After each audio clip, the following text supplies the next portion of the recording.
शुरू करना चाहिए क्या? लोग जुड़ेंगे। अच्छा,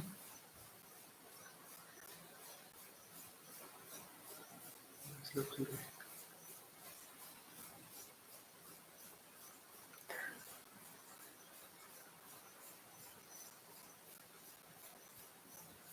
माइक ऑफ करके कुछ बोलना है तो ओ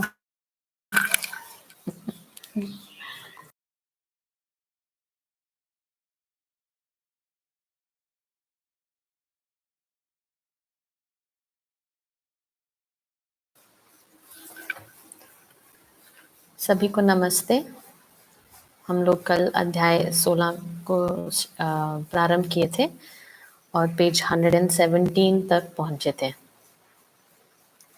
117 का कुछ भाग कल मैंने देखा तो कट गया था, तो वहां से शुरू करूंगी आज।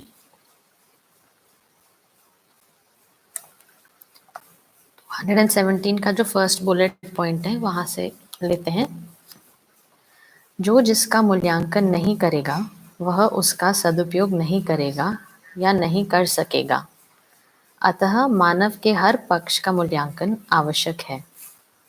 संपूर्ण संबंधों के मूल में मूल्यांकन आवश्यक है। मूल्यांकन मौलिकता का ही होता है। मौलिकता के आधार पर ही कर्तव्य का निर्धारण तथा निर्वाह होता है। दायित्वों का निर्वाह जिस इकाई के प्रति होना है, उस इकाई के प्रति न होने से उसका पोषण अवरुद्ध होता है अथवा शोषण है। साथ ही जिस इकाई द्वारा दायित्व का निर्वाह होना है, उसे न होने की स्थिति में प्रतिफल के रूप में अविश्वास ही मिलेगा। अविश्वास ही द्रोह, विद्रोह तथा आतंक का कारण बनता है, जो शोषण की ओर प्रेरित करता है। यहाँ पर जो हमने कल चर्चा की थी कि मूल्यांकन एक बहुत ही आवश्यक भाग है संबंध में, ताकि हम संबंध में सदुपयोग कर पाए। किसी भी चीज में तन मन धन का सदुपयोग हो पाए और वह व्यवहार के लिए अर्पित समर्पित हो पाए, उसके लिए मूल्यांकन एक आवश्यक भाग है। इसमें कल हम 2 उदाहरण लिए थे, जैसे हम रोटी, अपना भोजन, कपड़ा, ये चीजें देखते हैं, तो अगर हम इनको व्यवस्था के अर्थ में देख पाते हैं, इसका प्रयोजन हमें स्पष्ट होता है, तो इसके साथ कैसे जीना है वो स्पष्ट होता है और उसकी हम एग्जिस्टेंस को बनाए रखते हैं। वो धरती से पूरी तरह खत्म हो जाए या सबके लिए पर्याप्त मात्रा में उपलब्ध ना हो पाए, ऐसा नहीं होता। यह सही मूल्यांकन जब वस्तु का हो पाता है, तो वो सदुपयोग होने पर सुरक्षित भी हो पाती है वस्तु। उसी तरह जब हम इसको संबंधों में देखते हैं, तो अगर हमने कल भाई बहन का उदाहरण लिया था, तो भाई और बहन के संबंध में अगर उस संबंध का सही मूल्यांकन हो पाता है, मतलब भाई अपने बहन के प्रति भागीदारी देख पाता है और बहन अपने भाई के प्रति भागीदारी देख पाती है और वो सहयोग वाली प्रवृत्ति को सुनिश्चित कर पाते हैं, तो उन दोनों का एक दूसरे के बीच में जो इंटरेक्शन होता है वो निश्चित होता है, मर्यादित होता है, उससे वो पहचान पाते हैं और कर पाते हैं। वहाँ पे कंफ्यूजन का कोई डोमेन नहीं रहता। जबकि आजकल की परिस्थिति में हम देखते हैं कि इन संबंधों में जहाँ पे हम लोगों को भाई बहन के रूप में संबोधित करते हैं, वहाँ अक्सर कंफ्यूजन का डोमेन हो जाता है, शायद इसीलिए क्योंकि हम उस रिश्ते का सही मूल्यांकन नहीं कर पाते। तो यहाँ पर हमने एक और कल बात करी थी कि जब हम नर नारी की समता की बात करते हैं और उसको अगर हम अचीव करना चाहते हैं, तो ये मर्यादा हमें स्पष्ट होनी होगी। ये सभी संबंधों में जो भागीदारी है और उसके उसी आधार पर हम उस संबंध में मर्यादित होते हैं, तो ही वो आगे चलकर नर नारी के समानता का स्वरूप लेती है। और यहाँ पर उदाहरण के रूप में जो तो अगर फादर अपना दायित्व नहीं पहचान पाते सन के प्रति या बच्चे के प्रति और उस दायित्व को पूरा नहीं कर पाते, पहचान नहीं पाते, तो निश्चित रूप से उसको पूरा भी नहीं कर पाते, तो संतान के मन में एक विद्रोह पैदा होता है। वो फादर की इस क्रिया को डिसलॉयल्टी के रूप में देखता है कि फादर इज बीइंग डिसलॉयल, है ना। वो अपना दायित्व नहीं निभा पाए, वो उसकी चोट उसको लगती है। उस चोट जो लगती है वो उसके मन में पिता के प्रति एक शंका पैदा होती है कि क्या ये मेरे हित में सोचते हैं, मतलब उनकी हर बात पर फिर एक प्रकार से शंका पैदा होती है कि शायद ये मेरे लिए ठीक नहीं है, मुझे अपने आप के लिए खुद ही सोचना पड़ेगा। तो ये एक शंका पैदा होती है और वो विद्रोह के रूप में प्रकट होता है, रेबेल के रूप में प्रकट होता है, और फिर उसी को चल के आगे चल के ये जो आतंक का स्वरूप लेता है, भय की पीड़ा का स्वरूप लेता है, और वो फिर समाज में अलग अलग स्वरूप में फैलता है। क्योंकि अगर परिवार में ही वो विश्वास नहीं स्थापित हो पाता, तो वो आगे भी किसी संबंध में स्थापित हो पाए, समाज में उसका स्वरूप फैल पाए, वो उस व्यक्ति के लिए संभव नहीं हो पाता। तो मूल्यांकन एक बहुत ही क्रिटिकल एलिमेंट है सभी संबंधों में, न्याय के अर्थ में भी और सदुपयोग के अर्थ में भी। आगे चलते हैं। प्रत्येक संबंध में संपर्क निहित है ही। संबंध में भाव, मौलिकता पक्ष विशिष्ट है तथा भौतिक पक्ष गौण है। प्रत्येक संबंध में भाव का जितना तिरस्कार होता है, भौतिक पक्ष उतना ही प्रबल होता है। संबंधों में भाव का निर्धारण मानवीय परंपरा के अनुसार है। संबंधों के निर्वाह में भाव पक्ष का तिरस्कार कर भौतिक पक्ष को वरीयता प्रदान कर जब आचरण किया जाता है, तो अपने से अविकसित को विकास का लक्ष्य मान लेने की भ्रमित मान्यता का जन्म होता है, जबकि समस्त भौतिक पक्ष मनुष्य से अविकसित है ही। इसीलिए विकास का मार्ग अवरुद्ध होता है। परिणामतः मानवों ने भौतिक उपलब्धियों के लिए ही युद्ध किया है। तो यहाँ पर ही कल शायद ब्रेक हुआ था वीडियो पूरी तरह से। तो यहाँ पे हम ये बात हो रही है कि हमने भ्रमवश वस्तु को मानव से बड़ा मान लिया, अपने कार्यों को, अपने काम को हमने व्यवहार से, न्याय से बड़ा मान लिया। जब हम इसको अपने लक्ष्य के रूप में स्वीकारते हैं, तो संबंध में टूटन होती है, तिरस्कार, भाव का तिरस्कार होता ही है ना। तो वो एक प्रकार से संबंध का डिसरिस्पेक्ट होता है। और इसी प्रकार से हम आगे देखते हैं, तो जब इसमें समाज में जो इसका प्रकटन होता है इस भाव के तिरस्कार से, तो वहाँ पे दिखता है कि भौतिक चीज़ों को संग्रह करने के अर्थ में लोग लग जाते हैं, और फिर उसका ही स्वरूप एक प्रकार से युद्ध होता है। और कल एक्चुअली एक प्रश्न आया था, मैं सोची थी सब एक बारी जुड़ जाते तो उसको लेते। तो यहाँ पे 2 मिनट रुककर इसी के पहले पेज पे 116 पेज पर ये जो फर्स्ट एस्ट्रिक्स है, सेकंड एस्ट्रिक्स है पेज पे, जो शुरू होता है पैराग्राफ, संबंध एवं संपर्क के विषय में एक बात स्पष्ट कर देना आवश्यक है। ये वाला जो पैराग्राफ है, इसमें लास्ट लाइन पे एक प्रश्न आया था, उसको पढ़ लेते हैं। मानव अथवा इससे विकसित तक ही संबंध है, जबकि समस्त इकाइयां परस्पर प्रत्यक्ष या अप्रत्यक्ष संपर्क में है ही। तो यहाँ मानव अथवा इससे विकसित, तो इससे विकसित मानव, बात हो रही है देव मानव और दिव्य मानव की। तो मानव, देव मानव, दिव्य मानव तक ही संबंध है। समस्त इकाइयां, तो आपकी बाकी सभी इकाइयां जो जड़ इकाइयां हो गई, या व्यापक हो गया, या मात्र जीवन मतलब बिना शरीर के, है ना, वो प्रत्यक्ष अप्रत्यक्ष रूप में है ही, पर वहां पे संबंध निर्वाह की बात नहीं हो पा रही। वहां पे संबंध की बात नहीं है, क्योंकि वहां निर्वाह की बात नहीं संभव है। तो हमारे सारे संबंध जो है वो मानव के क्षेत्र में है, देव मानव के क्षेत्र में है, दिव्य मानव के क्षेत्र में है, व्यापक जीवन और जड़ इकाई के संदर्भ में नहीं है। आई होप ये स्पष्ट हो गया है। तो आगे चलते हैं, वापस 117 पर जो सेकंड बुलेट पॉइंट है। किसी भी उपलब्धि के प्रति आवश्यकीय नियम सहित पूर्ण समझ की निश्चय तथा अपूर्ण समझ से किए गए प्रयास की मान्यता संज्ञा है। अतः संबंध में भाव पक्ष का तिरस्कार ही उस संबंध का शोषण है। तो यहाँ पर यही बात हो रही है कि जो पूर्ण समझ है उसकी अभिव्यक्ति निश्चित आचरण के रूप में है, और वही पोषण का अभिव्यक्ति है। और जहाँ पर भाव पक्ष का तिरस्कार हो रहा है, वहाँ शोषण हो रहा है। और ये शोषण इसलिए हो रहा है क्योंकि हम अपूर्ण समझ से, अपनी मान्यताओं वश, बिना उनको वेरीफाई किए हम संबंध में जीने का प्रयास कर रहे हैं। मानव के लिए पोषण युक्त संपर्कात्मक एवं संबंधात्मक विचार एवं तद अनुसार व्यवहार से ही मानवता की स्थापना संभव है, अन्यथा शोषण और अमानवता की पीड़ा है। शोषण और पोषण 3 प्रकार से होता है। दायित्व का निर्वाह करने से पोषण, अन्यथा शोषण है। प्राप्त दायित्वों में नियोजित होने वाली सेवा के नियोजित न करते हुए मात्र स्वार्थ के लिए जो प्रयत्न है एवं दायित्व के अस्वीकारने की जो प्रवृत्ति है उसको दायित्व का निर्वाह न करना कहते हैं।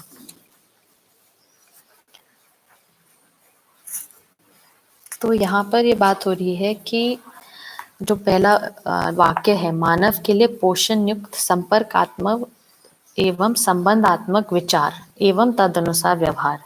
तो ये तो समझ में आता है कि विचार के अकॉर्डिंग हमारा व्यवहार होता है। तो विचार में हमारा पोषण के विचार चल रहे हैं कि शोषण के, किस प्रकार की मानसिकता हमारे विचारों में चल रहा है, उसके अकॉर्डिंग ही हम लोग जो दायित्व कर्तव्य की बात करते हैं उसका निर्वाह हो पाता है या नहीं हो पाता है, या सही अर्थ में नहीं हो पाता। तो यहाँ पे शोषण और पोषण के 3 प्रकार को इंगित किया। पहले बोला कि दायित्व का जो निर्वाह है, अगर हम जो हमें प्राप्त दायित्व है, मतलब अपने पद के अनुसार या अपने जैसे आप किसी के माँ हो, किसी के पिता हो, किसी के मित्र हो, ये जो हमारा प्राप्त दायित्व है, बाय डिजाइन हमें जो दायित्व मिला हुआ है उसको हम अपने स्वार्थ के लिए नियोजित करते हैं, ना कि सामने वाले के विकास के अर्थ में। ये पहला शोषण की कड़ी बताई। जैसे कि हम किसी ऑफिस में काम करते हैं और अपने कॉलीग्स के साथ एक हमारी टीम है और उस टीम को मैं लीड कर रहा हूँ, तो मैं उस टीम को लीड करते समय ये सोच रही हूँ कि मेरा इसमें क्या बेनिफिट है और ये मुझे मेरे प्रमोशन के लिए बहुत बेनिफिशियल होगा, तो है ना 2 हफ्ते एक्स्ट्रा इन लोगों को रातें लगानी पड़े तो चल जाएगा। तो हम उनके विकास, उनके शरीर के पोषण, उनके मानसिक पोषण को ना सोचते हुए, जो मेरा दायित्व है अगर मैं टीम को लीड कर रही हूँ, मैं उनके पोषण को ना सोचते हुए अपने अपने प्रमोशन को सोचते हुए निर्णय लेती हूँ, वो मेरा स्वार्थ है, वो मेरा दायित्व निर्वाह नहीं कहलाएगा। दूसरा जो बात हो रही है, दायित्व को अस्वीकारने की जो प्रवृत्ति है, तो दायित्व हमें प्राप्त है पर हम उस दायित्व को इग्नोर कर रहे हैं, उसको नज़रअंदाज कर रहे हैं। This is not my responsibility, है ना, this is not my domain, आप करो जो आपको करना है। तो ये जो है इसको भी दायित्व का निर्वाह नहीं मान रहे हैं, और ये दोनों जब संबंध में घटता है तो ये संबंध में शोषण की ओर ही ले जाता है। आगे इसको और व्याख्यायित किया, दायित्व को निर्वाह न करने पर स्वयं का विकास, जिसके साथ निर्वाह करना है उसका विकास, तथा इन दोनों के विकास से जिन तीसरे पक्ष का विकास हो सकता है वह सभी अवरुद्ध हो जाते हैं। विकास को अवरुद्ध करना ही शोषण है। तो मेरा विकास भी नहीं हुआ, है ना, क्योंकि लोग नेचुरली मुझसे रिबेल करेंगे इस प्रोसेस में, और जिन टीम को मैं लीड कर रही हूँ उनका विकास भी नहीं हुआ, और उससे जुड़े जो हमारे आसपास लोग हैं और हमें देख रहे हैं वो भी हमसे कोई प्रेरणा नहीं पाते, तो उनका भी कोई विकास नहीं हुआ। तो दायित्व न निर्वाह करने के कारण तीनों पक्ष का शोषण होता है। दूसरा बोला, दायित्व का अपव्यय अथवा सद्व्यय करना। दायित्व के निर्वाह में आलस्य एवं प्रमाद पूर्वक प्राप्त प्रतिभा और वर्चस्व का न्यून मूल्य में उपयोग करना ही दायित्व का अपव्यय है। तो ये दूसरे प्रकार की जो बात करी कि जो हमारा प्राप्त दायित्व है हम उसको यूज कर रहे हैं कि मिसयूज कर रहे हैं। तो एक प्रकार से इसका जो मिसयूज करने की जो प्रवृत्ति है उसको बोला ये आलस्य और प्रमाद कारण होता है। तो आलस्य प्रमाद पे पहले भी चर्चा हुई होगी। तो जब हम किसी कार्य का इम्पोर्टेंस जानते हैं, जानते हुए भी उसको अपने व्यवहार में नहीं ला पाते, उसको कहा आलस। और प्रमाद उसको कहा कि हम किसी चीज़ का इम्पोर्टेंस जानते नहीं हैं और हेंस नहीं कर रहे हैं, उसको कहा प्रमाद। तो ये दोनों चीज़ें होने के कारण हम अपना दायित्व का मिसयूज करते हैं। तो हमें कोई जिम्मेदारी दी जाती है, हमें दिख रहा है वो जिम्मेदारी ज़रूरी है, पर मेरा आज मन नहीं कर रहा करने को, है ना, तो उस जिम्मेदारी को हम सीरियसली नहीं स्वीकार पा रहे हैं, उसमें मेरा आलस्य बीच में आ रहा है, मेरा प्रमाद बीच में आ रहा है। ये जो सब चलता है एटीट्यूड, जो अक्सर हम देखते हैं कि चल जाएगा, कोई बात नहीं, मैं नहीं जाऊंगा तो वो लोग संभाल लेंगे, ये एक प्रकार से दायित्व का अपव्यय समझ में आता है। तीसरा जो बात किया, दायित्व का विरोध करना अथवा पालन करना। मौलिक मान्यताएं जो संबंध एवं संपर्क में निहित है, उसके विरोध में ह्रास के योग्य मान्यता को प्रचारित एवं प्रोत्साहित करना ही दायित्व का विरोध करना है। दायित्वों का विरोध अभिमानवश एवं अज्ञानवश किया जाता है। ये एक बहुत महत्वपूर्ण बिंदु लगा मुझे कि हमारा किसी के प्रति दायित्व है, एक ज़िम्मेदारी है उनको एक अनुकूलता प्रदान करने की और उनको विकास के लिए प्रेरित करने की। तो वो एक अवसर भी है, पर उस अवसर में हम एक गलत मान्यता स्थापित करते हैं सामने वाले में, क्योंकि हमें लगता है हम सही हैं। ये जो अभिमानवश और अज्ञानवश, या तो हम वो चीज़ को समझते नहीं, जो मान्यता हम उसको एक्सीडेंटली परोस रहे हैं, एक ये हो सकता है। दूसरा है आई नो बेटर, मैं जानता हूँ मैं क्या कर रहा हूँ, किसी से पूछने की आवश्यकता नहीं है, किसी की सलाह लेने की आवश्यकता नहीं है, और वो मान्यता मैं आगे अपने संतान को या किसी और को पास ऑन करता हूँ। जैसे हम देखते ही हैं कि अ, अ, जैसे मानिए घर पे कोई गेस्ट आता है और बच्चा फ़ोन या टीवी में मस्त है, और हमारे पास 2 ऑप्शन हैं वहाँ पर। एक ऑप्शन है कि हम उसको बोलें इसको साइड करो और जाओ उनसे मिलो, बात करो, अच्छे से प्रस्तुत हो। दूसरा एक नज़रिया हो सकता है कि लेट द चाइल्ड बी, है ना? उसको रहने दो, उसको डिस्टर्ब मत करो। जबकि उस समय बच्चे को सही गलत का कोई एहसास, मतलब कोई आंकलन करने का आधार नहीं है अपने पास। वो माता-पिता पर ही निर्भर है उस आंकलन के लिए, या अपने परिवार पर ही निर्भर है उस आंकलन के लिए। तो एक प्रकार से वो एक गलत मान्यतावश बच्चे का एक मनमानी का मोड चालू हो जाता है। तो वहाँ पर देख पाना कि क्या सही है, क्या गलत है, और सही मान्यता या सही की ओर बच्चे को प्रेरित करना, वही हमारा दायित्व है। और वो गलत मान्यता परोस देना जिससे वो मनमानी की ओर जाता है, वो एक प्रकार से दायित्व का विरोध है।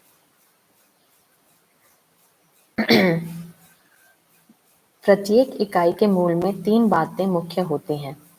पहला गठन, दूसरा उद्देश्य, तीसरा आचरण या कार्यक्रम की विशिष्टता। यहाँ चूंकि व्यक्ति से लेकर अंतर्राष्ट्रीय मानव समाज की इकाई के संदर्भ में शोषण एवं पोषण की विवेचना है, अतः हम उपरोक्त चर्चा के उपरांत इस निष्कर्ष पर पहुंचते हैं कि विभिन्न इकाइयों के गठन, उद्देश्य और आचरण या कार्यक्रम की विशेषता निम्न अनुसार होने पर ही संपूर्ण मानव समाज एक सूत्रता में होकर शोषण मुक्त हो सकेगा। तो यहाँ पर एक टेबल दिया गया है। इकाई पहला कॉलम है, फिर गठन की विशिष्टता, गठन का उद्देश्य और आश्रित आचरण। तो मानव इकाई की जब बात हो रही है तो वहाँ पे गठन में विचार एवं शरीर, गठन का उद्देश्य दिखता है सुख अनुभूति, जिसकी हमने कल बात करी थी कि सामाजिक नियम में जी पाना, चरित्रवान होकर जी पाना, उससे सुख की अनुभूति होती है। और जो आश्रित आचरण है, हेंस वो न्याय सम्मत व्यवहार उसमें दिखता है। तो यहाँ पर हम लोग मन और वृत्ति की सामंजस्यता को देख पाते हैं। फिर जब हम परिवार की बात करते हैं, परिवार इकाई की, तो गठन की विशिष्टता में सीमित समझदार व्यक्तियों के समूह का संबंध प्रधान गठन। यहाँ पर उद्देश्य में समाधान एवं समृद्धि, जिसको शांति भी कहते हैं, और आश्रित आचरण में समाधान सहित सेवा, व्यवसाय एवं प्रयोग। तो यहाँ पर समाधान, सेवा और प्रयोग विधि से व्यवसाय प्रधान कार्यक्रम दिखता है। और यहाँ पर जैसे कल बात हुई थी, वृत्ति चित्त का जो सामंजस्यता दिखता है, जिसमें मूल्यों का निर्वाह एक प्रधान कार्यक्रम है, वो परिवार रूप में प्रमाणित होते हुए दिखता है। समाज इकाई सीमित परिवारों का समूह जिसमें संबंध एवं संपर्क दोनों सम्मिलित हों। गठन का उद्देश्य समृद्धि सहित सत्यता एवं अखंड सामाजिकता को आत्मसात करना, अर्थ का सदुपयोग, सुरक्षा। और यहाँ से जो एक आश्रित आचरण है या कार्यक्रम, जागृति में से के लिए प्रचार एवं प्रदर्शन, प्रकाशन तथा प्रोत्साहन, शिक्षा संस्कार विधि से लोक व्यापीकरण। तो फिर से जो कल हमने चर्चा की थी कि समाज इकाई के अर्थ में हम देखते हैं, तो वहाँ पे चित्त और बुद्धि में जो सामंजस्यता दिखती है, जिससे हम स्वयं में व्यवस्थित होते हैं और एक प्रकार से अखंड समाज सार्वभौम व्यवस्था को चित्रित करते हैं और अपने आसपास के वातावरण को भी निर्मित करने की अब क्षमता रखते हैं उसी अर्थ में। उसी को कह रहे हैं तन मन धन का सदुपयोग, उसी को कह रहे हैं नैतिकता में जीना। तो वहाँ पे निश्चित रूप से जो फिर कार्यक्रम निकलता है वो प्रचार, प्रदर्शन, प्रकाशन और शिक्षा संस्कार का लोकव्यापीकरण समझ में आता है, क्योंकि वहाँ पर जो स्वयं में व्यवस्थित मानव इकाई है वो अपने चित्रण के अकॉर्डिंग चीज़ों को निर्मित करने की क्षमता रखता है। फिर हम राष्ट्रीय इकाई पर आते हैं। तो राष्ट्रव्यापी जनजाति के समूह का गठन एवं संपर्क के निर्वाह के लिए विधि की प्रधानता। गठन का उद्देश्य मानवीयता का संरक्षण, प्रत्यक्ष रूप में अर्थ की सुरक्षा और आशित आचरण, न्यायपूर्ण व्यवस्था। तो यहाँ पे कार्यक्रम दिखता है राष्ट्र स्तर पर न्यायपूर्ण व्यवस्था स्थापित हो और बनी रहे। विश्व रूप में देखने जाते हैं तो कई राज्यों का समूह जिसके मूल गठन में मानवीयता प्रधान संयोजक तत्व है सार्वभौम व्यवस्था के अर्थ में। तो यहाँ पर अब हम सार्वभौम व्यवस्था को स्थापित करने में मानवीयता को देखते हैं। गठन के उद्देश्य के रूप में मानवीयता को प्रोत्साहन और आशित आचरण में सहअस्तित्व में से के लिए। आगे बढ़ते हैं। उपरोक्त वर्णित उद्देश्य अर्थात तन मन और धन के सदुपयोग और तन मन और धन की सुरक्षा की पूर्ति के लिए तथा तद अनुकूल आचरण को व्यवहार में लाने हेतु और तदनुसार विभिन्न स्तरों के गठन की संपर्कात्मक तथा संबंधात्मक परस्परता को विश्वास पूर्वक सुदृढ़ करने के लिए एक समन्वित धन नीति तथा राजनीति आवश्यक है, जिससे एक ऐसी सामाजिक व्यवस्था को स्थापित तथा विकसित किया जा सके जो मानव की जागृति की संपूर्ण संभावनाओं से युक्त हो। ऐसी व्यवस्था मात्र पोषण प्रधान गुणों व नीतियों से ही संपन्न होगी जो जागृति का मार्ग प्रशस्त करेगी, जिससे मानव सुखी रहेगा। तो यहाँ पे स्पष्ट रूप में लिखा है कि धर्म नीति और राजनीति क्यों आवश्यक है। तो ये जो नीतियाँ स्थापित होंगी उसी से ही सामाजिक व्यवस्था स्थापित हो पाएगी, और ये स्थापित होने के लिए पोषण प्रधान गुणों और नीतियों को संपन्न करना होगा, जिसके लिए धर्म नीति एक आवश्यक सूत्र मतलब एक आवश्यक कड़ी दिखती है, जहाँ पर हमें तन मन धन के सदुपयोग की मानसिकता को स्थापित कर पाते हैं शिक्षा संस्कार व्यवस्था के तहत। उपरोक्त अनुसार धर्म नीति तथा राजनीति के व्यवहार अन्वयन में सहायक सभी विचार तथा व्यवहार पोषक अन्यथा शोषक ही सिद्ध होंगे। वातावरण के दबाव से मुक्त होने के लिए शोषण से मुक्ति आवश्यक है, जो सहअस्तित्व में अनुभव पूर्वक सर्वतोमुखी समाधान से ही मानव में प्रमाणित है।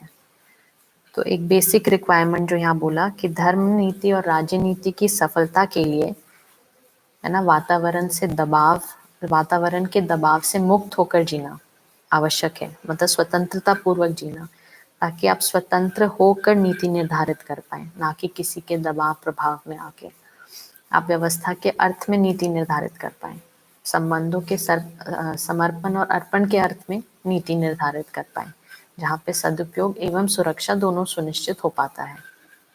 अन्यथा फेवरेटिज्म और जो आजकल डिस्पैरिटीज दिखती हैं इकोनॉमिक, सोशल, कल्चरल, हम वहाँ पे पहुँच जाएंगे। मध्यस्थ दर्शन सहअस्तित्ववाद के प्रकाश में संपूर्ण मानव समाज के लिए समन्वित धर्म नीति तथा राजनीति निम्न आधारभूत सिद्धांतों की सहायता से की गई है। तो पहला, भूमि एक माने अखंड राष्ट्र, राज्य अनेक। तो राष्ट्र अखंड होगा और अपनी व्यवस्था को क्रियान्वयन करने के अर्थ में राज्य अनेक रहेंगे, एक दूसरे से compete करने के अर्थ में नहीं। मानव जाति एक, कर्म अनेक। तो जाति एक ही होगी और सबके कर्म कई प्रकार के होंगे। मानव धर्म एक, तो सभी मानव का धर्म एक होगा, सुख धर्मी होगा सभी मानव का धर्म, और समाधान अनेक। सत्ता व्यापक रूप में और देवता अनेक। उक्त चार सिद्धांतों से एक बहुत ही महत्वपूर्ण स्वयं सिद्ध सूत्र की निष्पत्ति होती है, वह है मानव जाति सही में एक तथा भ्रमवश गलती में अनेक है। अनेक बराबर परस्पर विरोध होने का कारण रहस्य और उपभोक्तावाद ही है। जागृति पूर्वक सभी अनेक परस्पर पूरकता उपयोगिता विधि से एक हो जाते हैं। तो जब हम समझ के आधार पे अनेक को देखते हैं तो हमें ये दिखता है कि हम समझ के आधार पर एक हैं और क्रियान्वयन में अनेक, और वो क्रियान्वयन में अनेकता हो गई, भिन्नता हो गई, उसकी स्वीकृति रहती है। इसीलिए हम उसको परस्पर पूरकता विधि से क्रियान्वित कर पाते हैं। जबकि जब हम रहस्य या उपभोक्ता विधि से देखते हैं तो रहस्य में हम लोग ने कोई एक समझ को प्रकट नहीं किया और उपभोक्ता विधि में हमने सुविधा संग्रह या उस प्रकार की आसक्ति को बनाए रखा।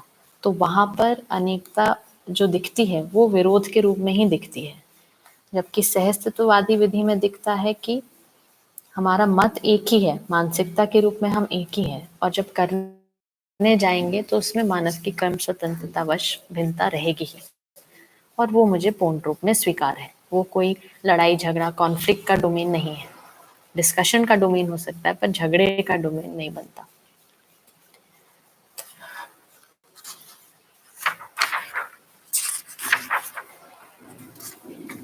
ठीक है।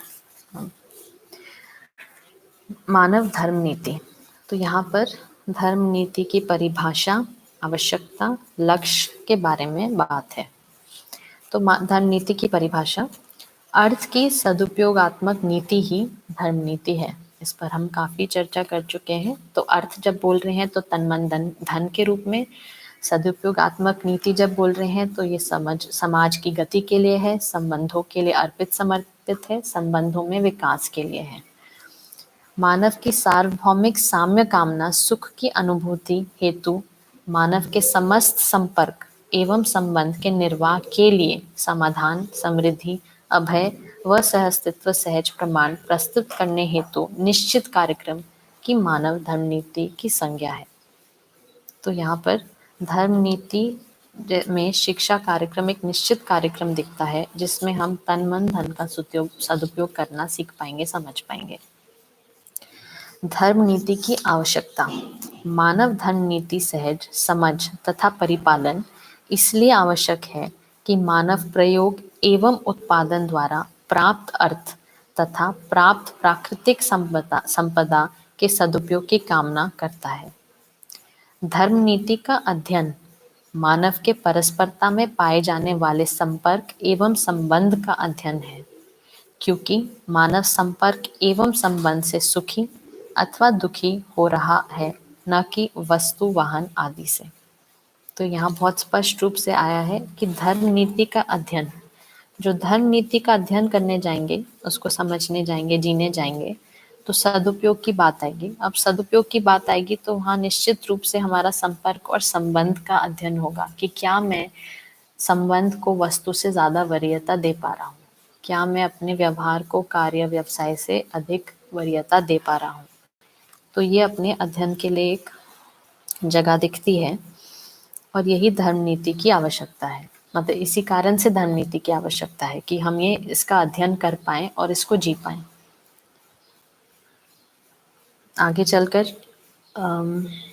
लक्ष्य अथवा साध्य, है ना। तो धर्म नीति के तहत क्या लक्ष्य बनता है, क्या साध्य बनता है। यहाँ साध्य भी एक प्रकार से लक्ष्य ही है, और उसका अगर प्रचलित अर्थ देखें तो अचीवेबल लक्ष्य, प्रैक्टिकेबल लक्ष्य, समथिंग वी कैन अचीव। तो धर्म नीति के आधार पे वो क्या अचीवेबल गोल है हमारा, उसको पढ़ते हैं। अमानवीयता से मानवीयता की ओर गुणात्मक परिवर्तन का मार्ग प्रशस्त करने हेतु समाधान, साधन, अवसर तथा व्यवस्था उपलब्ध कराना, जो अति मानवीयता के लिए प्रोत्साहन एवं मार्गदर्शन देने में समर्थ हो। तो अति मानवीयता का प्रोत्साहन और मार्गदर्शन देने के लिए दिव्य मानव दिखते हैं। वो सामने वाले व्यक्ति के लिए समाधान प्रस्ताव रूप में दे पाते हैं, है ना। साधन उपलब्ध करा पाते हैं। अवसर मतलब अध्ययन के लिए अवसर उपलब्ध करा पाना, अध्ययन अभ्यास के लिए, और उसके लिए उसके अकॉर्डिंग एक व्यवस्था उपलब्ध करा पाना। ये होने से अमानवीयता से मानवीयता की ओर गुणात्मक परिवर्तन का मार्ग प्रशस्त दिखता है।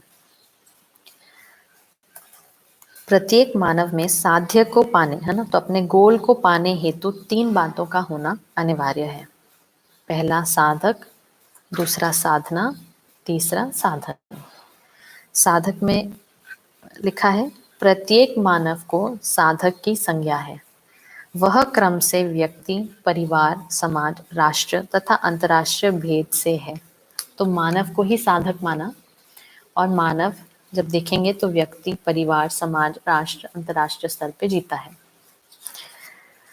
दूसरा साधना, तन मन तथा धन सहित मानवीय दृष्टि, मानवीय विषय एवं मानवीय स्वभाव सहित साध्य अर्थात मानवीयता एवं अतिमानवीयता को पाने हेतु प्रयुक्त क्रिया प्रणाली को साधना की संज्ञा है।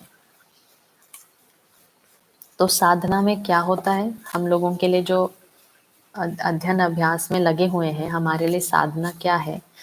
तो तन मन धन सहित हम लोग मानवीय दृष्टि, है ना, न्याय धर्म सत्य की दृष्टि, विषय तो लोकेशना, पुत्रेशना, वित्तेशना, और स्वभाव धीरता, वीरता, उदारता, और फिर आगे चल के दया, कृपा, करुणा सहित जागृति और जागृति पूर्णता, मानवता एवं अति मानवता अर्थात को पाने के लिए अपनी कोई क्रिया प्रणाली तय करते हैं, उसी की साधना संज्ञा है।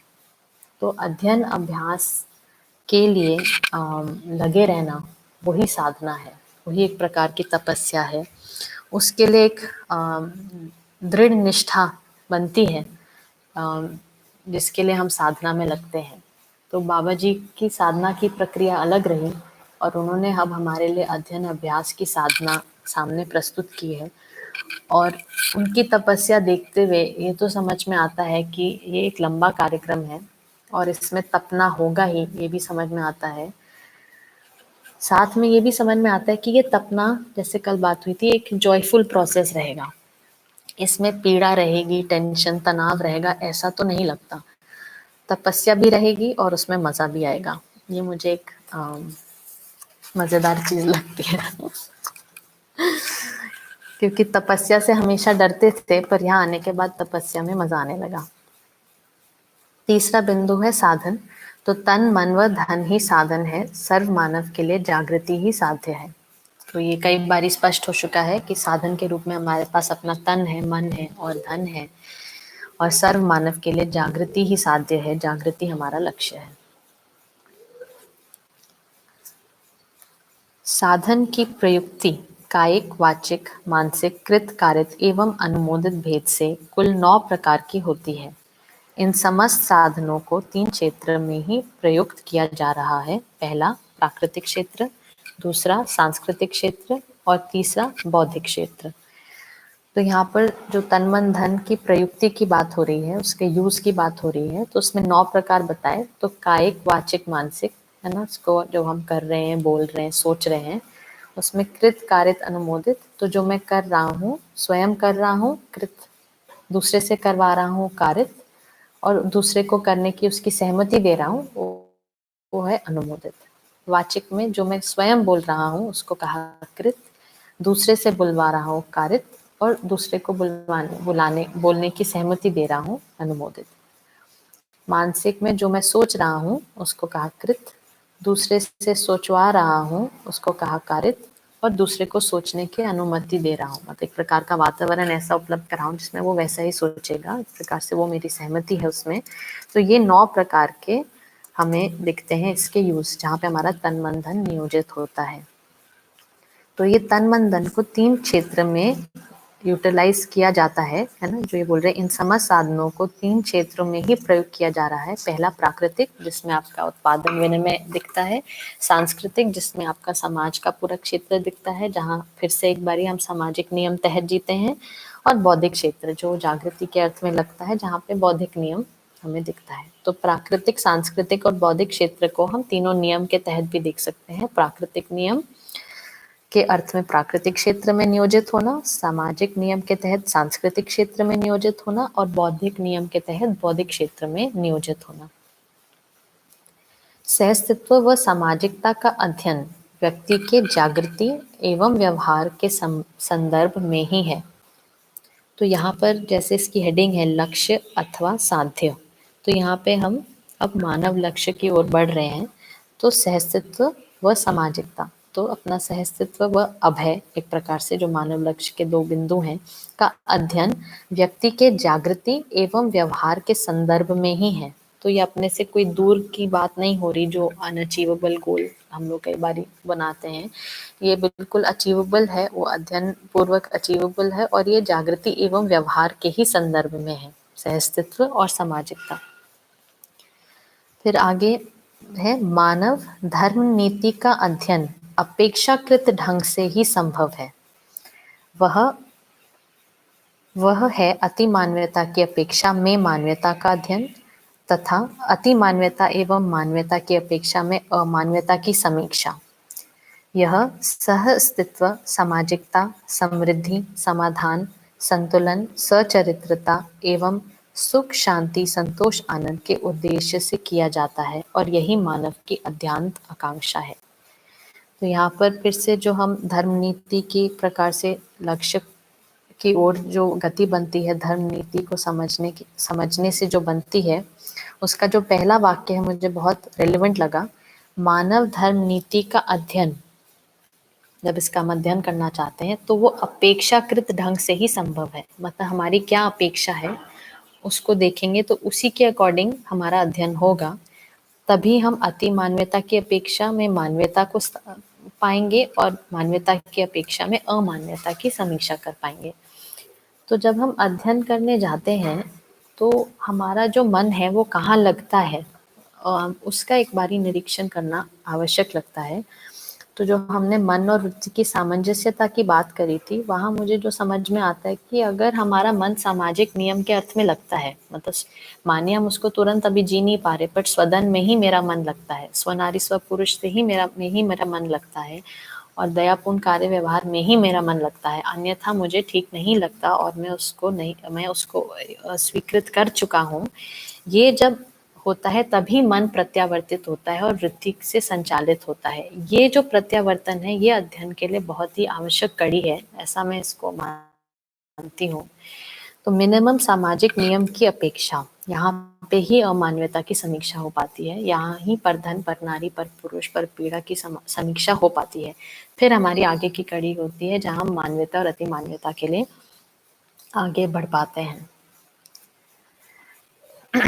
अखंड समाज समझदारी सहित समझदार व्यक्तियों के उद्देश्यपूर्ण आचार संहिता समेत व्यवस्था प्रणाली ही है।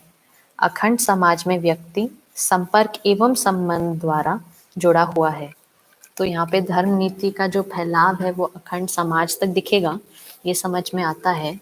तो अगर हम मानव को परिवार की इकाई देखते हुए सामाजिक इकाई देखते हैं और फिर विश्व की इकाई देखते हैं, तो वहाँ पे भाव एक प्रधान चीज़ रहती है, उससे अखंडता स्थापित हो पाती है। और साथ में ही जब आगे चलकर ये राजनीति के फैलाव में इसको देखते हैं तो वहाँ सार्वभौम व्यवस्था प्रणाली भी दिखती है। यहाँ पर अखंडता की ज़्यादा बात की गई है, इसीलिए संपर्क एवं संबंध की बात की गई है। तो लास्ट लाइन है, अखंड समाज में व्यक्ति संपर्क एवं संबंध द्वारा जुड़ा हुआ है। तो जब हम धर्म नीति देख रहे हैं, धर्म नीति में हम अपनी मानसिकता देख रहे हैं, मानसिकता में हम वस्तु से अधिक मानव को मान रहे हैं, तो हम अपने संपर्क एवं संबंध से जुड़े हुए ही हैं।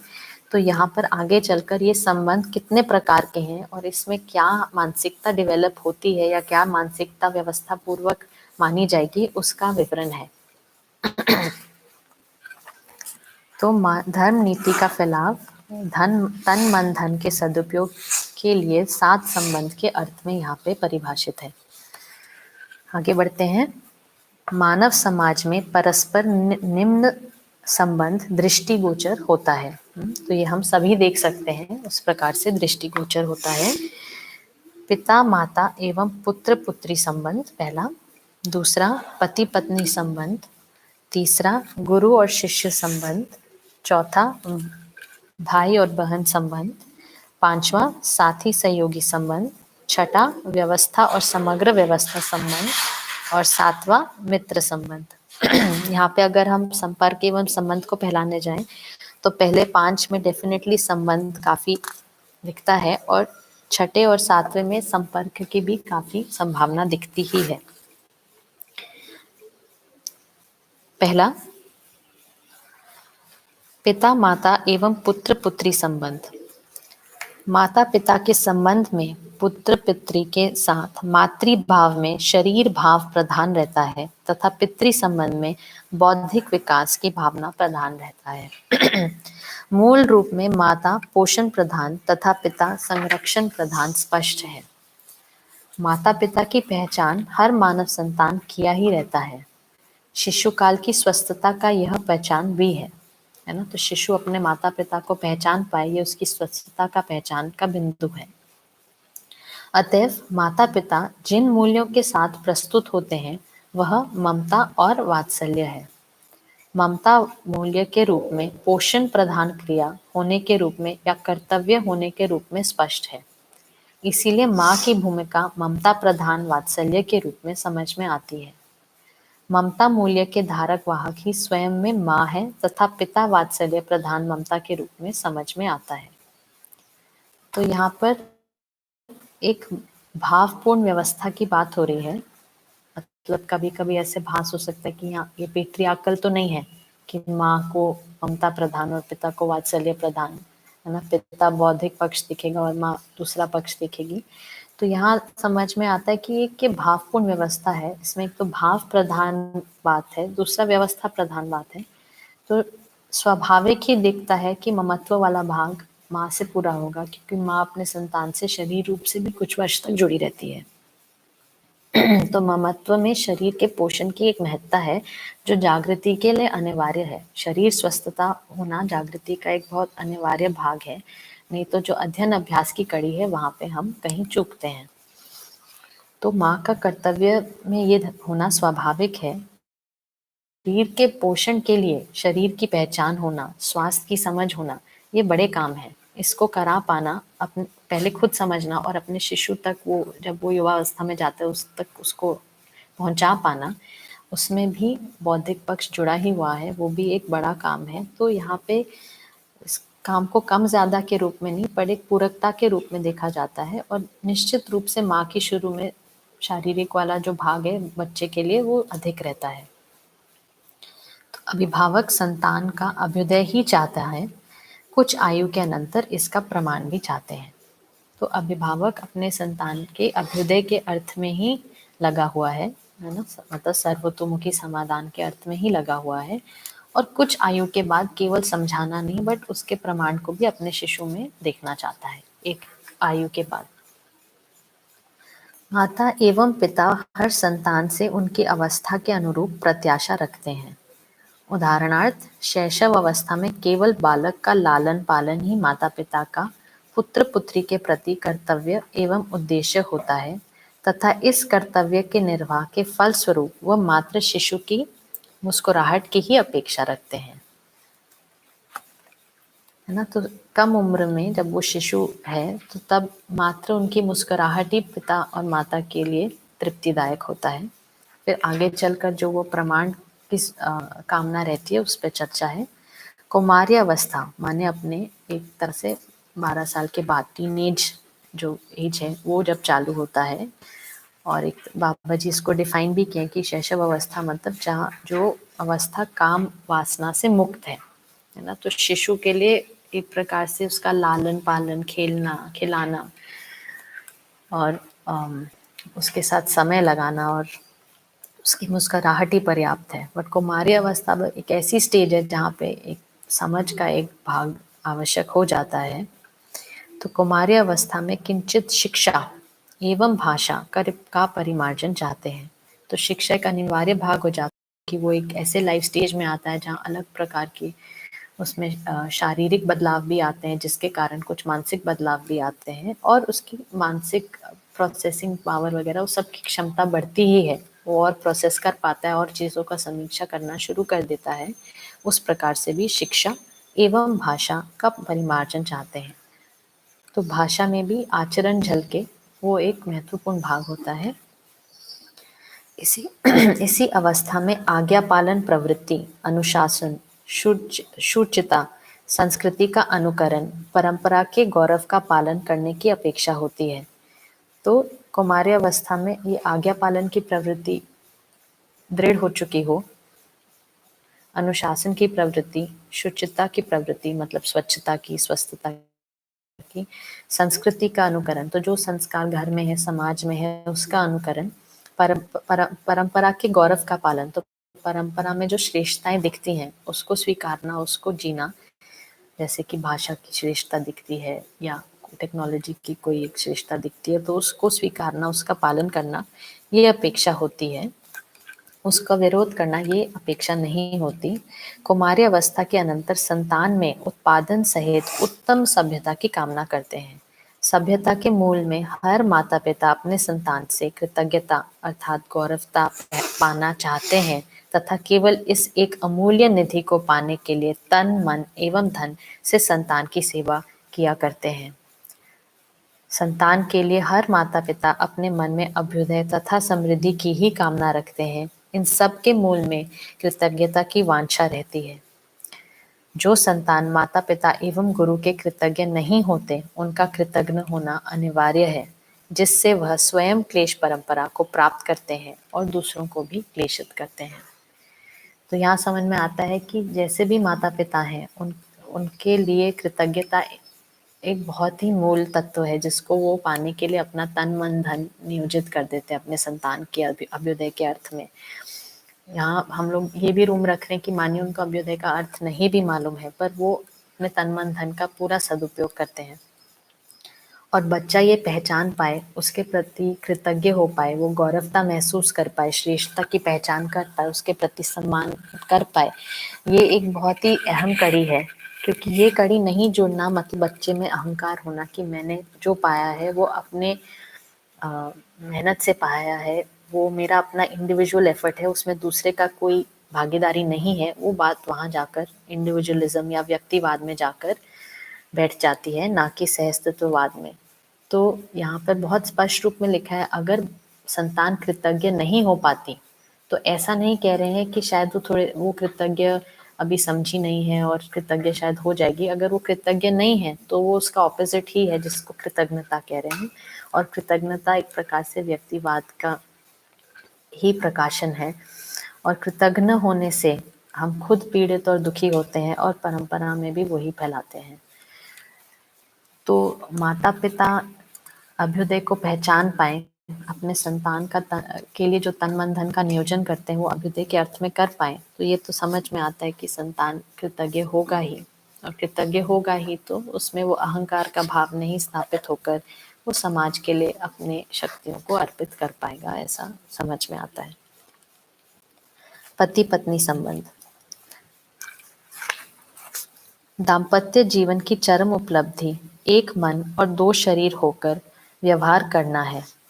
दाम्पत्य जीवन में व्यवहार निर्वाह संपर्क एवं संबंध ही है। तात्पर्य यह है कि दाम्पत्य जीवन व्यक्ति के रूप में दो हैं और व्यवहार के रूप में एक है। तो यहाँ पर जो बात हो रही है एक मन और दो शरीर, तो यहाँ दिखता है एक मन माने एक मत होना, एक मानसिकता होना, इसकी स्वीकृति और आपके कार्य व्यवहार जो है उस स्वीकृति के साथ। आई थिंक फिर से सिग्नल चला गया, आ गया।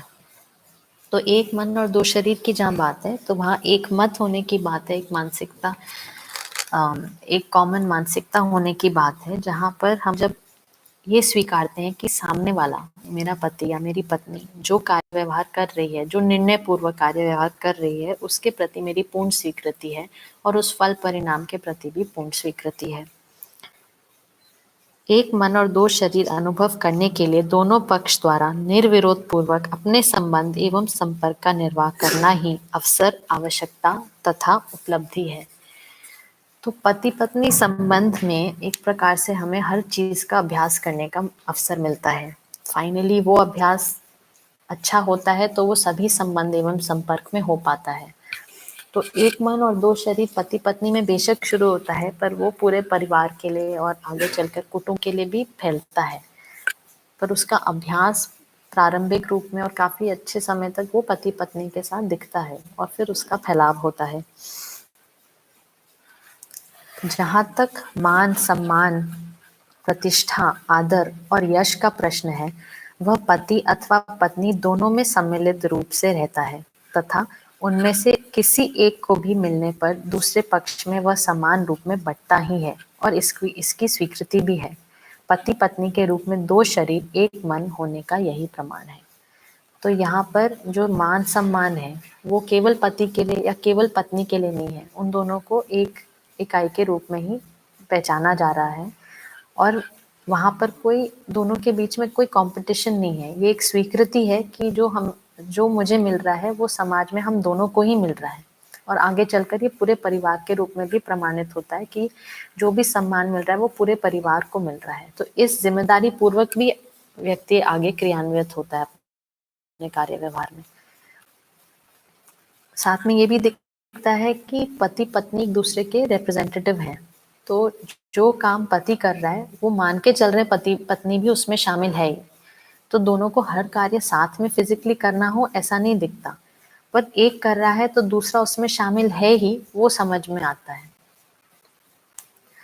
परस्परता रूपी सभी संबंधों में विश्वास मूल्य सदा सदा होना परम आवश्यक है। यही मूल मुद्दा है संबंधों को पहचानने का।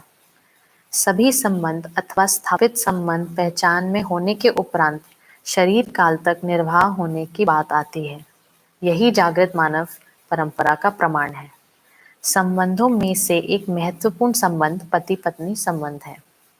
इस संबंध में परस्परता में मूल्यों का पहचान इस प्रकार से होता है कि विश्वास पूर्वक सम्मान, स्नेह व प्रेम मूल्यों का निरंतर अनुभव होता है या समय समय पर होता है। न्यूनतम विश्वास मूल्य बना ही रहता है। तो यहाँ पर पति पत्नी संबंध में न्यूनतम विश्वास मतलब न्यूनतम मूल्यों का निर्वाह बना ही रहता है। उसमें सम्मान एक दूसरे के प्रति, तो जहाँ अधिमूल्यन अवमूल्यन नहीं हो रहा, हम एक दूसरे का सही सही आकलन कर पा रहे हैं। और स्नेह माने है ना, एक दूसरे के प्रति निर्विरोधता का भाव बना हुआ है और एक दूसरे के प्रति निष्ठान्वित होकर जीते हैं सामाजिक नियम के तहत। वह प्रेम मूल्य का निरंतर अनुभव होता है। तो यहाँ पे प्रेम मूल्य की जो बात हो रही है वह केवल पति पत्नी के संबंध के अर्थ में नहीं, बट पति पत्नी के संबंध में दया कृपा करुणा के रूप में अभिव्यक्त होता है और फिर वह सभी संबंधों में फैलता है। तो उसके लिए आगे पढ़ते हैं। प्रेम मूल्य बराबर दया कृपा करुणा की अभिव्यक्ति है। इस विधा में पति में मूल्यांकन के आधार पर दया कृपा करुणा मूल्यों का स्पष्ट होना, उसी प्रकार से पत्नी द्वारा भी इन मूल्यों का स्पष्ट होना ही प्रेम मूल्य है। वास्तविक रूप में पात्रता के अनुसार वस्तु का मूल्यांकन, पात्रता के अनुसार योग्यता का मूल्यांकन और योग्यता के अनुसार पात्रता का मूल्यांकन परस्परता में होना स्वाभाविक क्रिया है। तो यहाँ पर पति पत्नी संबंध में हम लोग वो दोनों एक दूसरे का मूल्यांकन करते हैं। इस मूल्यांकन में क्या मूल्यांकित होता है, तो एक देखते हैं कि दया कृपा करुणा, तो उसमें वास्तविक रूप में पात्रता के अनुसार वस्तु का मूल्यांकन। यहाँ पे दया की बात हो रही है कि पात्रता के अनुसार उसके पास वस्तु है कि नहीं। अगर वस्तु नहीं है तो उसको उपलब्ध कराने में लगता हूँ। दूसरा, पात्रता के अनुसार योग्यता का मूल्यांकन। यहाँ पे कृपा की बात हो रही है, तो पात्रता उपलब्ध कराना मेरी जिम्मेदारी बनती है।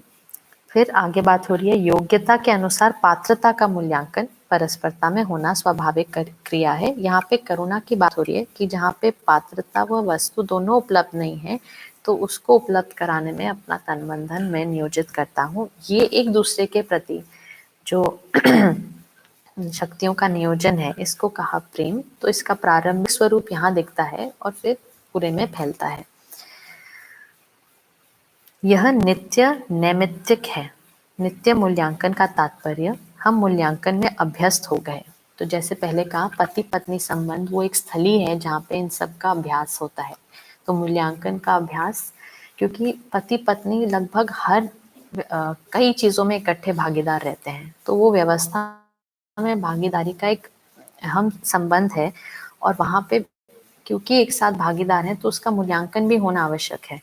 तो मूल्यांकन में अभ्यस्त होना इस संबंध में दिखना एक बहुत ही स्वाभाविक चीज समझ में आती है। नैमित्तिक का तात्पर्य प्रयत्न पूर्वक ध्यान पूर्वक मूल्यांकन करने से है।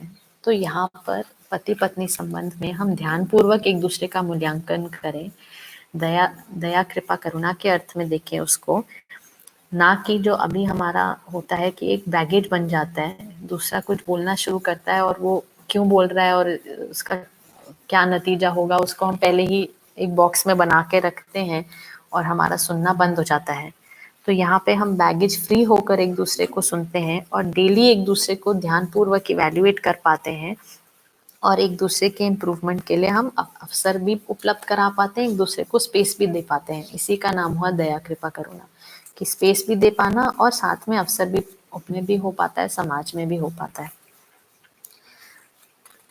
तो ऐसी स्थिति बारंबार होते होते मूल्यांकन सहज रूप में होना पाया जाता है। तो पहले हम इसको अभ्यासवश करते हैं और फिर ये एक सहज प्रक्रिया बन जाती है। इस प्रकार योग्यता के अनुसार पात्रता के अनुसार योग्यता का मूल्यांकन विशेषकर पति पत्नी संबंध में होना अति आवश्यक है। ये दोनों मूल्यांकन के साथ ही पात्रता और योग्यता में संतुलन स्थिति को पाया जाता है। तो मैं कितना, पात्रता मतलब मैं कितना समझ पाने के पात्र हूँ और योग्यता मतलब मेरी अभिव्यक्ति कहाँ खड़ी है, मैं कितना अभिव्यक्त हो पाता हूँ जो मैं समझता हूँ। तो ये एक प्रकार से प्रतिभा और व्यक्तित्व के संतुलन की भी बात है। मैं क्या समझता हूँ और मेरे व्यक्तित्व, मेरे कार्य व्यवहार में क्या दिखता है। ये एक संतुलन बिंदु है जहाँ पे फिर से पति पत्नी संबंध में इसको इस्टेब्लिश करने का काफी सारा अभ्यास किया जाता है।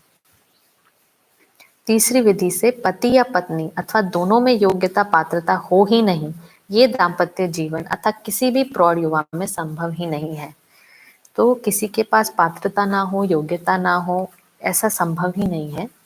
यही हो सकता है कि योग्यता और पात्रता का न्यून अतिरेक हो सकता है। तो योग्यता पात्रता में कुछ कम ज्यादा हो सकता है, ये दिखता है, इसीलिए वो अवसर बनता भी है एक दूसरे के योग्यता पात्रता को बढ़ाने का। पर किसी में ना हो और उसका कुछ हो ही नहीं सकता, ये संभावना नहीं बनती। इसी में सामंजस्य को पाने के लिए दाम्पत्य जीवन का महती उपयोग होना पाया जाता है। इन तथ्यों को, पूर्व आशाओं को भुलावा देना ही दुख और परेशानी का कारण है, यही भ्रम है। इसी को बोला शोषण। क्वेश्चंस हैं अच्छा, संबंध को लेकर ओके। को मैं देखना चाहता हूँ तो। एक प्रश्न है, एक मन दो शरीर में कभी संभव नहीं है क्योंकि शरीर अलग है। तो एक मन की जगह एक जैसे विचार एक समय हो सकता, पर मन का एक होना तार्किक नहीं है। पति पत्नी के दोनों मन एक दूसरे के लिए पूरक हो सकते हैं, सम्मान से संयम समाधान सामंजस्य हो सकता है, पर एक मन दो शरीर एक सांत्वना विचार है। हाँ ठीक है भैया, आप ठीक ही कह रहे हैं कि उसको टेक्निकली नहीं बोल रहे कि मन एक हो जाता है, वो एक मत हो जाते हैं। तो आपने जो शब्द इस्तेमाल किया पूरक, वो मुझे बिल्कुल ठीक शब्द लग रहा है कि वो एक दूसरे के पूरक हो जाते हैं और इसलिए पूरक हो जाते हैं कि वो एक दूसरे की मानसिकता को पूर्ण रूप से स्वीकार चुके हैं। हर बार एक दूसरे को क्वेश्चन करना कि आप ये क्यों कर रहे हैं, ऐसा मत करो, इससे ये हो जाएगा, ये वाला डाउट नहीं रहता। आप मान के चल रहे हैं कि वो जो कर रहे हैं वो सही कर रहे हैं और उसका फल परिणाम भी सही होगा, और मानिए कोई गलती होती भी है तो उसको भी स्वीकारने के लिए खड़े हैं और उसको पूरकता में कन्वर्ट करने के लिए खड़े हैं दया कृपा करुणा के तहत। फिर एक है प्रश्न, बैगेज फ्री कैसे। बैगेज फ्री, ये शायद वर्ड थोड़ा बैगेज फ्री मतलब जैसे कि आप बैगेज शब्द का, मेरा कहने का मतलब था जैसे जब पति पत्नी बहुत सारा समय एक साथ बिताते हैं तो वो पहला शब्द बोलते हैं और हमारा चिढ़ना शुरू हो जाता है क्योंकि हमें पता है वो अब ये वही बात बोलेंगे और मुझे ये बोलेंगे और मैंने ये ठीक नहीं किया, मतलब वो सारा हमारे अंदर पूरा विश्लेषण शुरू हो जाता है। जबकि वो कहना भी चाह रहे हैं कि नहीं, वो हमें स्पष्ट नहीं है, वो क्या कहना चाह रहे हैं वो हमें स्पष्ट नहीं है। हमने ऑलरेडी मान लिया कि अब वो यही बोलने वाले हैं और उसका नतीजा यही होने वाला है, तो स्विच ऑफ ही कर जाओ, उनकी बात मत सुनो। तो अब हम सामने वाले को एक्चुअली सुन नहीं पाते वो क्या कहना चाह रहा है, कि कल्पना में कुछ ऐसा इनपुट दे पाना जिससे उस बात में कुछ समाधान निकल पाए। तो ये था मेरा उसका कहने का अर्थ।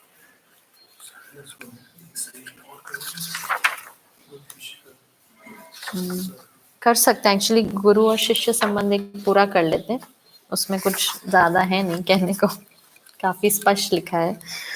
गुरु और अच्छा, इसका मतलब ये नहीं कि पहले जो लिखा था वो अस्पष्ट था, बट इसमें व्याख्या में ही सब कुछ बहुत अच्छे से स्पष्ट है। गुरु और शिष्य संबंध। गुरु की ओर से शिष्य के प्रति आशा बंधी रहती है कि जो अध्ययन कराया जाता है उसका बोझ शिष्य का होगा, शिष्य कृतज्ञ व आज्ञाकारी होगा। तो गुरु में भी ये कामना रहती है कि शिष्य बोध प्राप्त करेगा और शिष्य में वो कैपेबिलिटी होगी कि वो उसको प्राप्त करेगा। शिष्य की गुरु से प्रत्याशा रहती है कि उसकी वांछा तथा जिज्ञासा के आधार पर उन्हीं दिशाओं में गुरु द्वारा अध्ययन कराया जाएगा। गुरु और शिष्य दोनों में उपलब्धि की कामना की साम्यता है, प्रक्रिया में पूरकता है। एक प्रदाता है और दूसरा प्राप्त करता है। प्राप्तकर्ता और प्रदाता की एक ही अभिलाषा है कि बोध पूर्ण हो जाए। तो हम लोग जिस प्रक्रिया में जुड़े हैं तो उसमें बोध ही हमारी, अनुभव ही हमारी हमारा लक्ष्य है, और उस प्राप्ति के लिए हम गुरु को स्वीकारते हैं, उनका आज्ञा पालन करते हैं, और इस प्रक्रिया में पूरकता रहती है क्योंकि उसका आधार एक प्रकार से आज्ञा पालन, अनुकरण, अनुशासन और जिज्ञासा रहती है। तो उसमें एक पूरकता विधि रहती है और बोध पूर्ण हो जाए, है ना, यहाँ तक की कड़ी रहती है, क्योंकि बोध से अनुभव एक व्यक्तिगत कड़ी है जो हर व्यक्ति को अपने आप पूरा करना है। शिष्य का अर्थ बोध जब पूर्ण हो जाता है उस समय गुरु पर्व मनाता है, अर्थात गुरु को प्रसन्नता की अनुभूति होती है। यही वात्सल्य स्थिति है। तो वात्सल्य अपने अंदर तब स्थापित होता है जब शिष्य, जिस लक्ष्य के अर्थ में हम शिष्य से जुड़े थे, वो उसका लक्ष्य पूरा होता है, तो हमारे अंदर जो भाव घटता है उसको कहा वात्सल्य। तो हमारी गाइडेंस एक तरह से पूरी हुई, उसको एक स्वरूप मिला, यही वात्सल्य स्थिति है। तात्पर्य यह है कि हर एक बड़े अपने से छोटों में वांछित गुणों की प्रसारण क्रिया में तत्पर रहते हैं। इसके बदले में जो तोष, उत्सवित होना वे पाते हैं, वही एक वस्तु की प्राप्ति की अभिलाषा नहीं रहती। तो जब हम किसी के बोध अनुभव के अर्थ में उनके साथ जुड़ते हैं, किसी के विकास के अर्थ में उसके साथ जुड़ते हैं, तो आई थिंक फिर कनेक्शन अच्छा आ गया। तो जब हम किसी के बोध और अनुभव के अर्थ में, किसी के विकास के अर्थ में उसके लिए जुड़ते हैं, तो कोई भौतिक वस्तु की अपेक्षा नहीं रहती। वो उस लक्ष्य को पा ले, उससे हम उत्सवित रहते हैं। शिष्य का गुरु के साथ विश्वास सहित पहचान किया रहना सहज है। यह स्वाभाविक मिलन है। योग मिलन के रूप में स्पष्ट होता है। गुरु शिष्य का योग अपने में जागृति के आकांक्षा पूर्वक कार्य व्यवहार और अध्ययन करना, क्योंकि गुरु ही अध्ययन कराने वाला, सुस्पष्ट है। अध्ययन कराने के क्रम में सदा सदा शिष्य द्वारा ग्रहण करने की अपेक्षा व विश्वास समाया रहता है। शिष्य की क्वालिटी यहाँ पे काफी अच्छे से स्पष्ट है। उसमें जितने भी शिष्य सार्थक होते हैं, गुरु में प्रसन्नता का स्रोत समाया रहता है, यह स्पष्ट हो चुका है। यही गुरु शिष्य के परस्परता में सफलता का प्रमाण है। जैसे जैसे शिष्य का आकांक्षा और जिज्ञासा शांत होता है, वैसे ही सभी संशय दूर होते जाते हैं। ऐसे संशय मुक्ति विधि से गौरव, श्रद्धा, कृतज्ञता मूल्य शिष्य में गुरु के लिए अर्पित होना पाया जाता है। कोई यहाँ पे बात स्पष्ट किया जा रहा है। और लास्ट में जो बात हो रही है, ऐसे संशय मुक्ति विधि से गौरव, श्रद्धा, कृतज्ञता मूल्य शिष्य में गुरु के लिए अर्पित होना पाया जाता है। तो जो शिष्य अपने गुरु के साथ आज्ञा पालन, अनुकरण, अनुसरण और जिज्ञासा प्रस्तुत होता है और फिर वो संशय मुक्ति होती है, तो जो उसको अपने गुरु के प्रति फील होता है वो एक गर्व, श्रद्धा, कृतज्ञता, है ना। तो कृतज्ञता की वो मेरी श्रेष्ठता में सहायक रहे, श्रद्धा की मैं इनके जैसा होना चाहता हूँ, और गौरव मतलब उनकी श्रेष्ठता की पहचान और उस पहचान की निरंतरता अपने अंदर बने रहना और अपने अंदर भी वो श्रेष्ठता पहचान पाना।